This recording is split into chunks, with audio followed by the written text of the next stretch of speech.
Seniors sa Pilipinas na may edad 60 plus, may biglaang pagbabago na magpapagulo sa cash withdrawal simula April 30 at maraming pensioners ang hindi pa handa. Posibleng maapektuhan ng SSS pension payments at daily access sa pera kaya bawat detalye dito ay importante para sa inyo. Manood hanggang dulo dahil ibabahagi ko ang latest SSS pension update at totoong sitwasyon ng pension system sa Pilipinas na dapat alam ng lahat ng retiree. Kung gusto mo ng klaro at direct na updates para sa pensioners lang, mag-subscribe ka ngayon para lagi kang updated sa mga mahalagang balita na para sa inyo talaga. Mga kababayan, lalo na kayong mga mahal naming senior citizens na may edad 60 pataas, pakinggan ninyo ito ng mabuti dahil ang impormasyong ito ay para sa inyo at sa inyong pamilya. Maraming nagbabago sa mundo ng bangko at pera ngayon at kung hindi kayo updated baka mapahuli kayo sa tamang hakbang. Kaya naman, dito tayo ngayon upang tiyakin na alam ninyo ang lahat ng kailangan ninyong malaman tungkol sa mga bagong panuntunan sa cash withdrawal at sa mga benepisyo na para sa inyo bilang mga senior citizens ng ating minamahal na Pilipinas.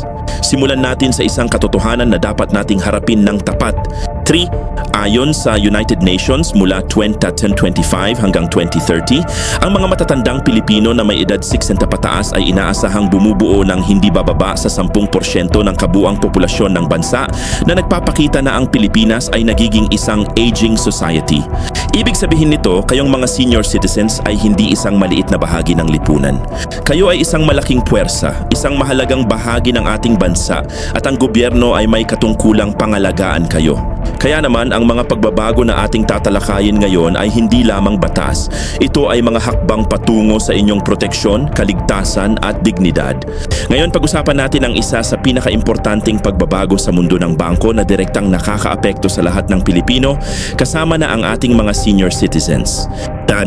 Ang Bangko Sentral ng Pilipinas o BSP ay naglabas ng bagong patakaran noong Setyembre 18, 2025. Ang patakarang ito na kilala bilang BSP Circular No. 1218 ay nagtatakda ng limitasyon na $500,000 sa over-the-counter na cash withdrawals araw-araw. Oo, narinig ninyo ng tama. May hangganan na ngayon kung magkano ang maaari ninyong i-withdraw ng cash ng personal sa bangko sa loob ng isang araw. Ngunit huwag kayong magulat agad dahil ipapaliwanag natin ito ng buo at ipinag-utos ng Bangko Sentral ng Pilipinas sa lahat ng BSP Supervised Financial Institutions ang pagsusuri sa cash withdrawals na higit sa 500,000 kada customer sa halip na kada transaksyon. Ang ibig sabihin nito ay ang bangko ay hindi lang titingnan ang bawat hiwalay na transaksyon. Titingnan nila ang kabuuang halaga ng inyong withdrawal sa loob ng isang araw. Kaya kung magwi-withdraw kayo ng 300,000 sa umaga at pagkatapos ay 250,000 pa sa hapon, mapapansin ito ng bangko dahil lumagpas na kayo sa 500,000 na limitasyon. Bakit kailangan ang ganitong panuntunan? At layunin nito na masiguro ang kaligtasan at transparency ng malalaking cash withdrawal at maiwasan ang maling paggamit ng pera o money laundering. Sa simpleng salita, nais ng gobyerno na protektahan ang bawat isa sa atin laban sa mga kriminal na gumagamit ng malaking halaga ng pera para sa ilegal na gawain. At kung maalala natin ang mga balita tungkol sa korupsyon sa ating bansa, makikita natin kung bakit kailangan ang ganitong hakbang. Ang panuntunang ito ay nakakuha ng seryosong suporta matapos ang mga mataas na antas na investigasyon ng gobyerno sa korupsyon na nagpakita na ang malalaking, hindi matutunton na cash withdrawal ay isang pangunahing kasangkapan para sa suhol. Ngunit para sa ating mga senior citizens na karaniwan ay umaasa sa kanilang pensyon at mga benepisyo, huwag kayong mag-alala ng labis. Tiniyak ng BSP na hindi makakaantala ang naturang mga hakbang sa lehitimong transaksyon ng mga customer. Ang inyong mga regular na withdrawal para sa inyong pang-araw-araw na pangangailangan ay hindi maaapektuhan ng panuntunang ito dahil ang limitasyon ay nagsisimula lamang sa 500,000, isang halagang malayo pa rin sa karaniwang withdrawal ng isang senior citizen. Ngayon, mayroon ding mas espesipikong mga panuntunan na dapat ninyong malaman. 11. Maaaring mag-withdraw ang mga senior citizen ng hanggang 40,000 sa oras ng araw at 20,000 sa gabi mula sa mga ATM. At ang bawat tao ay pinapayagan ng maximum na 3 ATM withdrawals bawat araw na may 10 minutong agwat sa pagitan ng mga transaksyon. Ito ay dinisenyo upang protektahan kayo laban sa mga magnanakaw at manloloko na maaaring manghuli sa inyo kapag nagwi-withdraw kayo ng pera mula sa ATM. 11. Ang mga panuntunang ito ay naglalayong palakasin ang seguridad ng bangko, hikayatin ang digital na pagbabayad at pagbutihin ang pamamahala ng cash sa buong bansa. Mararanasan ng mga senior citizen ang mga na-update na limitasyon sa withdrawal, oras ng paghihintay at mga kinakailangan sa pagsubaybay na dinisenyo upang bawasan ang mga panganib na kaugnay ng paghawak ng cash. Alam natin na para sa maraming senior citizens, lalo na sa mga natutunan mamutas ng problema ng mag-isa sa kanilang buhay, ang pakikinig tungkol sa mga limitasyon sa withdrawal ay maaaring nakakalungkot o nakakainis. Ngunit pakinggan ninyo ito. Ang layunin ng lahat ng ito ay para sa inyong kapakanan. 11. Ang mga patakaran ay dinisenyo upang bawasan ang mga panganib sa seguridad kabilang ang pagnanakaw sa ATM o pandaraya. Ang inyong pinaghirapang pera ay dapat na ligtas at ito ang tinitiyak ng BSP. Para sa mga nag-aalala tungkol sa mga malalaking transaksyon, may solusyon ang BSP. Dan, upang maglipat ng higit sa 500,000, kailangan ninyong gumamit ng mga matutunton na channel tulad ng manager's checks o digital bank transfers. Hindi kayo ihihiwalay sa inyong pera, basta't gagamitin ninyo ang tamang paraan upang matiyak ang seguridad ng transaksyon. At para sa mga benepisyo ng ating mga mahal naming senior citizens, napakaraming magagandang balita para sa inyo. Pag-usapan natin ang isa sa pinakamalaking regalo ng gobyerno sa ating mga nakatatanda. 3. Ang National Commission of Senior Citizens o NCSC ay magpapatupad ng nationwide cash gift distribution sa ilalim ng Expanded Centenarians Act of 2024. Ang unang payout ay ginanap sa Malacañang Palace noong Pebrero 26, 2025 na pinangunahan ng Presidente Ferdinand Romualdez Marcos Jr. at inaasahang mahigit 2.9 bilyon na tulong pinansyal ang ipamamahagi sa mahigit 275,000 na senior citizens ng bansa. 4. Sa ilalim ng batas, ang mga senior citizen na magiging 80, 85, 90 at 95 taong gulang ay makakatanggap ng 10,000 na maaaring i-claim sa loob ng isang taon matapos maabot ang kanilang milestone na edad. Ang mga senior citizen na umabot sa 100 taong gulang ay karapat-dapat makatanggap ng 100,000. Hindi ito biro, mga kababayan. Ang gobyerno ay nagbibigay ng malaking halaga ng pera bilang pagkilala sa inyong matagal na buhay at kontribusyon sa ating lipunan. 4. Isa sa pinakakapansin-pansing tampok ng batas ay ang pagiging inklusibo nito. Lahat ng Pilipinong senior citizen, maging nakatira sa Pilipinas o sa ibang bansa, ay karapat-dapat sa pag-abot ng kanilang eligible na milestone na edad. Kaya kung mayroon kayong mga magulang o lolo at lola na nasa ibang bansa, ibalita rin ito sa kanila. Sila rin ay may karapatan sa mga benepisyong ito. Kung nag-aalala kayo tungkol sa mga dokumento at proseso ng pag-apply, huwag kayong panghinaan ng loob. I-download ang application form sa www.ncs.gov.ph o makipag-ugnayan sa Office for Senior Citizens Affairs o Local Social Welfare and Development Offices. Kakailanganin ang 2x2 ID picture at full body picture ng benepisyaryo na nakalimbag sa A4-sized bond papers, pati na rin ang endorsement letter mula sa city o municipal mayor.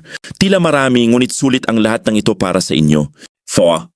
Upang maiwasan ang mga pagkaantala, hinihikayat ng NCSC ang mga senior citizen o ang kanilang mga pamilya na mag-submit ng mga aplikasyon 4 hanggang 6 na buwan bago ang milestone birthday. Kaya kung meron kayong lolo o lola na malapit nang maabot ang 80, 85, 90, 95 o 100 taong gulang, simulan na ang proseso ng pag-apply ngayon. Huwag maghintay hanggang sa huling sandali. Ang pag-claim ng cash benefits ay dapat gawin sa loob ng isang taon matapos maabot ng senior citizen ang milestone na edad.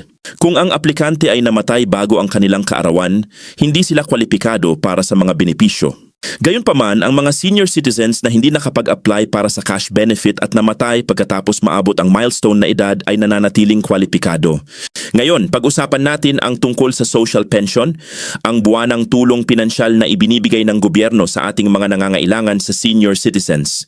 2. Ang mga indigent senior citizen na may edad 60 pataas na may karamdaman o kapansanan, walang permanenteng pinagkukunan ng kita ay nakakatanggap ng 1,000 bawat buwan sa ilalim ng Social Pension for Indigent Senior Citizens Program na dinalawa mula sa 500 sa ilalim ng nakaraang batas. Ito ay malaking pagbabago at tulong para sa ating mga katutubo at nangangailangan na senior citizens. 2. Ayon sa mga lokal na ulat, mahigit 4 milyong senior citizen ang nakatanggap ng social pension payouts noong katapusan ng 2025. Iba-iba ang mga schedule ng pamamahagi kung saan ang ilang benepisyaryo ay nakatanggap ng 3,000 para sa quarterly na pagbabayad at ang iba naman ay 6,000 para sa naipon na bayad. Kaya kung tatanungin kayo ng inyong pamilya kung bakit minsan ay 3,000 at minsan ay 6,000 ang natanggap ninyo, ito ang dahilan. Depende ito sa kung paano inilabas ng DSWD ang mga pondo.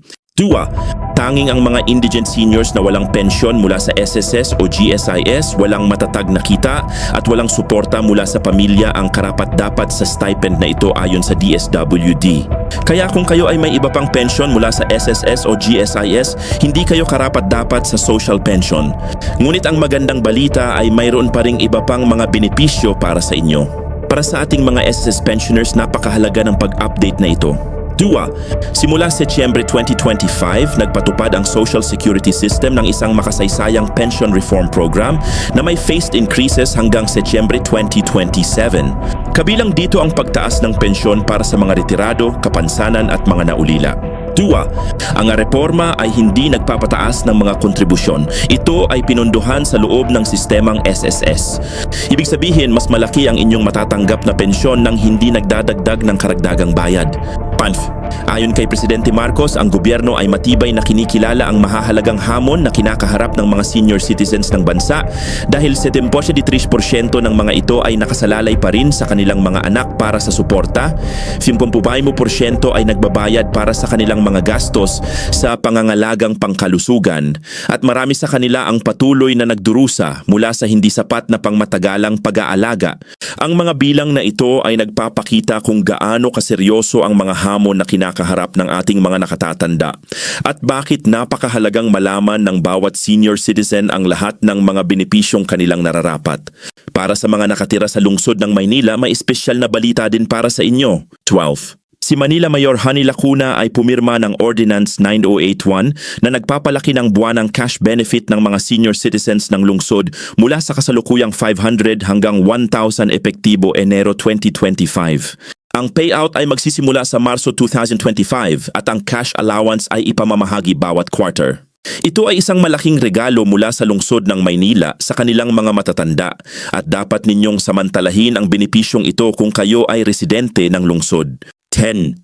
Ang mga cash card mula sa GCash o Maya ay nagbibigay daan sa mga ATM withdrawal o merchant swipes na nagpapababa ng gastos sa transportasyon para sa mga benepisyaryo na hindi makaalis ng bahay. Ito ay napakahalaga lalo na para sa ating mga senior citizens na mahirap lumabas ng tahanan. Sa pamamagitan ng mga modernong paraan ng pagbabayad, hindi na kailangan pang lumayo pa para kumuha ng kanilang mga benepisyo. 10. Ang 2026 na budget na 32 bilyon ay sumusuporta sa 3.5 milyong aktibong benepisyaryo na 10% mas mataas kaysa noong 2025. Ang estrukturadong paglabas ng pondo ay tinitiyak ang predictable na kita na tumutulong sa pagpaplano ng budget para sa mga gamot na umaabot sa average na 4,000 bawat buwan bawat senior. Ito ay magandang balita dahil mas maraming senior citizen ang matutulungan ng gobyerno ngayon kumpara sa nakaraang mga taon. 10. Ang mga prospective recipient ay nagsisimula sa barangay hall para sa indigency certification. Pagkatapos ay pumunta sa city o municipal OSCA para sa encoding sa Senior Citizens Registry. Ang mga DSWD field offices ay nagva-validate sa loob ng 30 araw at ipinapasa ang mga approval sa regional payout units. Kaya kung meron kayong mga kamag-anak na gustong mag-apply para sa social pension, ito ang tamang proseso na dapat nilang sundin. May mahalagang babala rin tayo para sa lahat ng ating mga senior citizens at sa kanilang mga pamilya. 10. Ang mga viral posts na nagtataguyod ng universal na 6,000 buwanang pensyon ay nagkakamali sa pagpapaliwanag ng batas. Ang tunay na rate ay 1,000 bawat buwan at ang 6,000 ay ang kabuuan ng semi-annual na pagbabayad. Ang mga advisory ng DSWD ay nagpapaliwanag nito at nagbababala laban sa mga phishing sites na naniningil ng bayad. Mga kababayan, huwag kayong malinlang ng mga maling impormasyon sa social media. Kung may naghingi ng bayad para sa inyong pensyon o benepisyo, iyon ay isang scam. Ang lahat ng mga benepisyo ng gobyerno ay libre at hindi kailangang magbayad para dito. At para sa ating mga senior citizens na umabot sa natatanging milestone sa kanilang buhay, narito ang magagandang balita. Panf. Ang National Commission of Senior Citizens ay ang nangunguna na ahensya ng gobyerno na mga gasiwa sa pamamahagi ng 2.9 bilyon na halaga ng tulong pinansyal sa mahigit 275,000 na Pilipinong senior citizens mula Enero hanggang Disyembre 2025. Ito ay napakalaking programa at nagpapakita ng dedikasyon ng pamahalaan sa ating mga nakatatanda. Panf. Ang NCSC officer in charge ay humikayat sa mga kwalipikadong Pilipinong senior citizens na makipag-ugnayan sa Office for Senior Citizens Affairs o sa Local Social Welfare and Development Office sa kanilang mga lokal na pamahalaan upang makinabang sa programang ito. Huwag hintayin pang lumapit sa inyo ang programa. Kayo na ang lumapit at kunin ang inyong mga karapatan. Panf. Sa pagsubmit ng aplikasyon, ang NCSC ay maaaring mag-schedule ng payout sa loob ng 2 hanggang 3 linggo mula sa nakaraang average na 66 araw na panahon ng paghihintay. Ito ay malaking pagpapabilis ng proseso at ibig sabihin ay mas mabilis na makukuha ng mga senior citizen ang kanilang nararapat na benepisyo. Para sa ating mga senior citizens na may mga kamag-anak na naninirahan sa ibang bansa, mayroon ding mahalagang impormasyon para sa inyo. 8-9. Ang Expanded Centenarians Act na nilagdaan noong 2024 ay nagbibigay ng 10,000 na cash incentive sa mga Pilipinong umabot sa milestone na edad na 80, 85, 90 at 95 taong gulang. 8-9. Ang mga overseas Filipino senior citizens at ang kanilang mga pamilya ay maaaring mag-submit ng mga dokumento sa pamamagitan ng Philippine Embassy, anumang Philippine Consulate General o direkta sa CFO Main Office sa Maynila. Kahit nasa ibang bansa, hindi kayo nililimutan ng ating pamahalaan. Naaalala ko ang mga kwento ng aking mga lolo at lola, ng inyong mga lolo at lola, ng ating mga magulang na nagtrabaho ng walang pagod para sa ating kinabukasan. Ngayon ay panahon na para suklian sila at ang gobyerno sa pamamagitan ng lahat ng mga programang ito ay sinusubukan na gawin iyon. Ngunit hindi sapat ang mga programa kung hindi natin ito alam at hindi natin ito sinasangkot. Kaya naman importanteng ibahagi ang impormasyong ito sa inyong mga mahal sa buhay. 4. Sa pamamagitan ng lahat ng pagpapalawak na ito, pinapalakas ng NCSC ang kanyang misyon na isulong ang mga karapatan, kapakanan at dignidad ng mga matatandang Pilipino. Tinitiyak na ang pagtanda sa Pilipinas ay hindi lamang haharapin ng may paggalang, kundi pati na rin ng makabuluhang suporta. Ito ang pangako ng ating gobyerno sa bawat isa sa inyong mga senior citizens, hindi kayo mag-iisa sa inyong paglalakbay ng pagtanda. Bago tayo magpaalam, hayaan ninyong buuin natin ang lahat ng ating natutunan ngayon. Una, ang BSP ay nagpatupad ng 500,000 na limitasyon sa over-the-counter cash withdrawals na naglalayong protektahan ang lahat ng Pilipino laban sa money laundering at pandaraya. Para sa mga ATM withdrawals, may 40,000 na limitasyon sa araw at 20,000 sa gabi na may maximum na 3 withdrawals bawat araw.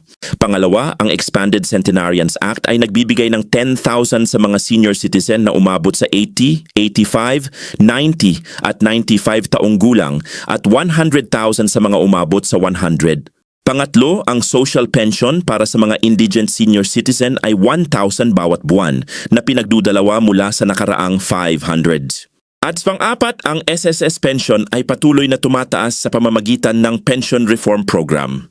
Panf. Sa bagong Pilipinas, hangad nating mabuhay ng may ginhawa at dignidad ang ating mga matatanda.